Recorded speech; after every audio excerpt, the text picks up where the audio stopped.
to another episode of the Movie Brothers. I'm Bilbo Baggins. And I'm Gandalf the Grey. That's pretty good, Kev. I've been practicing. Been working Yeah, on you it. missed your calling, man. You need to be doing voiceovers somewhere. That's what they tell me. Okay. Well, hey guys, we are at the second to the last episode for 2014. So we're just kind of in this fun, festive holiday mood, and we're appreciative that you are joining us once again. Today we are reviewing the film The Hobbit, The Battle of the Five Armies for you today. This film is rated PG-13, has a runtime of 2 hours and 24 minutes. This is a fantasy adventure film. The director Peter Jackson leads us back to Middle-earth for the final chapter of the Hobbit trilogy. This film was directed by Peter Jackson, like Ant just said, who's responsible for bringing us the original Lord of the Rings trilogy. This film stars Martin Freeman, Ian McKellen, Evangeline Lilly, Orlando Bloom, Lee Pace, Richard Armitage, and Luke Evans. Yes, and just a little, just sharing a little bit here with you guys, but actually Kev and I got a chance to see this movie together, which is very, very rare that we see films together at the same time. So I mean, unless we're at a press screening or something like that, we go alone. Right, yeah. So you guys forgive me. I'm apologizing in advance if I'm a little off because, you know, I'm trying to hear the film between Kev smacking popcorn and popping milk duds.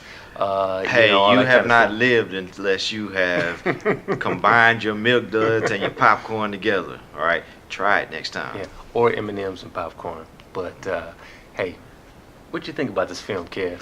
You know what? I gotta say, I was originally dubious about the idea of taking what is essentially a children's book, which is what The Hobbit is, Yes. and stretching it out into a three-part, trilogy. And I'm still not completely sure that it was necessary. Okay, I think this story probably could have been told in one fairly long film or maybe two films. Yeah. But it is what it is. The Battle of the Five Armies nearly redeems Time Warner's greed, okay? It really does. I really enjoyed this film, man. Yeah, but you know this greed thing, Kev. I mean, this isn't even unique to Time Warner. I mean, we're seeing this trend just coming off of Hunger Games. It's very annoying for us as the moviegoers to have to go through that ordeal, but I guess it is what it is. I Hey, don't you know see what? it changing anytime soon. Time Warner could have decided to cut this last installment into two movies. Okay, Man, yeah. so instead of a trilogy, we would have had four. Then we Oh had to my go gosh! see Don't a please la don't. Hunger Games. Yeah, please don't say that. But for me, I thought this film was pretty good, and I would have to say it was comparable to the last installment, The Desolation of Smaug. And actually, this film picks up right where we left off in the last installment. Yeah, when last we left the story, the dwarves of Erebor, escorted by Bilbo Baggins, had essentially awakened a dragon, a fire-breathing dragon named Smaug, and pissed him off pretty good. Yeah. To the extent that now he is on a rampage and he's about to go and destroy and burn and kill innocents. All right, and the dwarves and Bilbo feel responsible for that. Okay. The source material that this movie is based off of is really light. It's really fun, really airy. And the thing is that Peter Jackson had to do a lot to add to this story in order to make it, trilogy worthy. Yeah. He takes a lot of reference materials that Tolkien had written, okay, but did not include in this actual story, and he beefs up the overall narrative with those reference materials in order to give us more weight, more heft. He actually makes the film darker to match the tone of the original Lord of the Rings movies as well. And a lot of people will balk at that because they have childhood memories of reading The Hobbit or having it read to them a certain way. Yeah. But it is what it is. It's a darker film.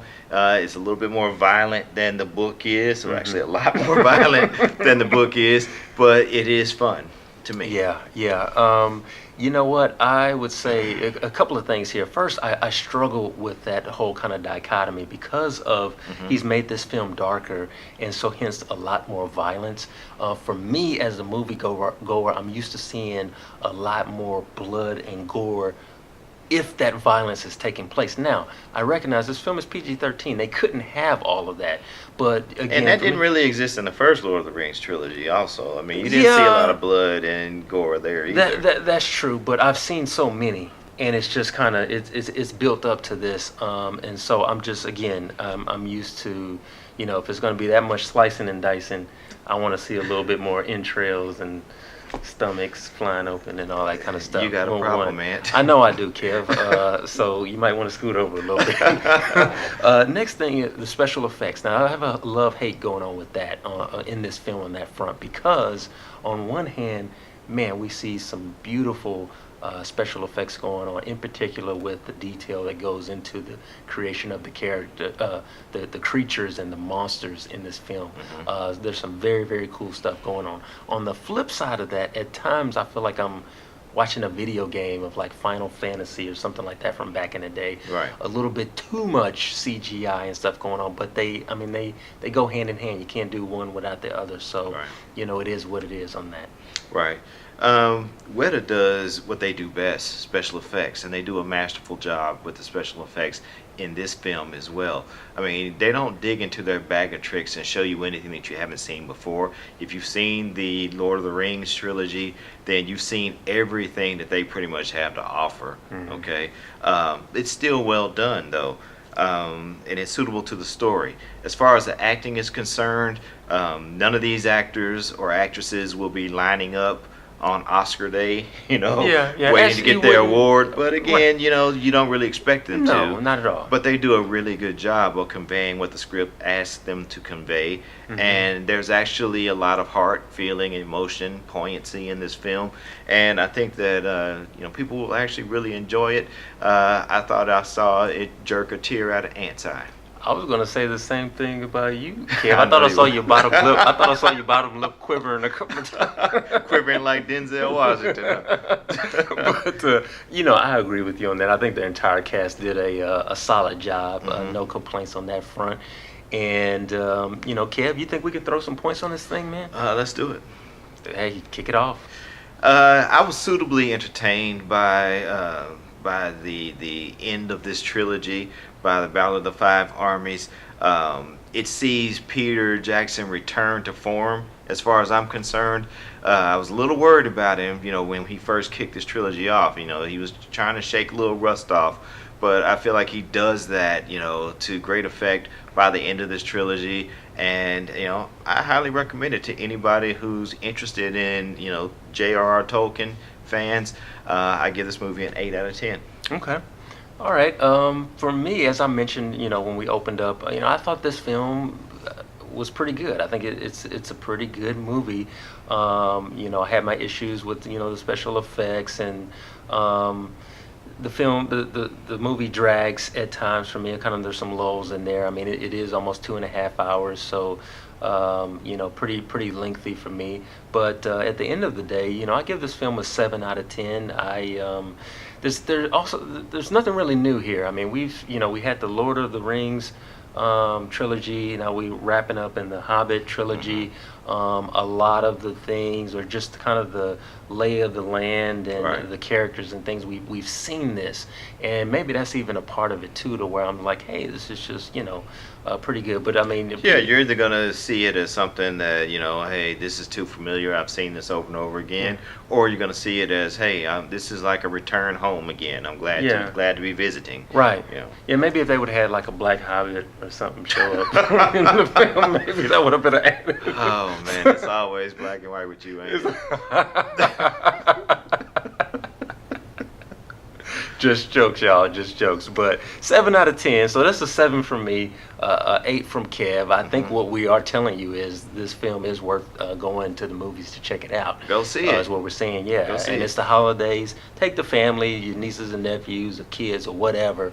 I think everybody will get a kick out of it. Young kids may be frightened, but if they've seen any of the previous Lord of the Rings movies, then they'll be fine with this as well. If you got Bebe's kids, they ain't gonna be scared. Yeah, they rough and ready. Yeah, but we mentioned we did see this film in 3D, so I got to pose the question to Kev. Kev, to 3D or to to not 3D? That is the question, my brother. The answer is not 3D. Okay. Most definitely. You can tell when a director really intends to shoot a movie in 3D. There's nothing that happens in this film that pops out at you. There are no spears coming your way, no arrows coming your way, nothing like that. Yeah. Peter Jackson is just making his film, and he may have shot it in 3D, but the bottom line is that it really wasn't necessary. Go see this movie in 2D. Save your money. Yes. Save your money. I totally agree with Kev on that. Yeah. Straight with the 2D, and you'll be in good shape. So that is our show for you today. Be sure to like us on Facebook. And by the way, y'all did not tell us that our Facebook page was jacked up. It's been fixed now, but I'm kind of feeling a certain type of way about that nobody said anything. Did you really expect them to? Yes. So our viewers are our family, man. This is your home. Yeah, you tell us when we do anything else wrong. Yeah, right. Make no mistake about that. All right. Well, so check us out. Check us out Follow on Facebook. Check us out on Twitter. Okay. And last but not least, make sure you subscribe to this channel. Follow us at The Movie Brothers. Yes. That's who we are. I'm Ant. This is Kev. And this is the place, the one and only place where we bring you nothing but the real on the real. Peace.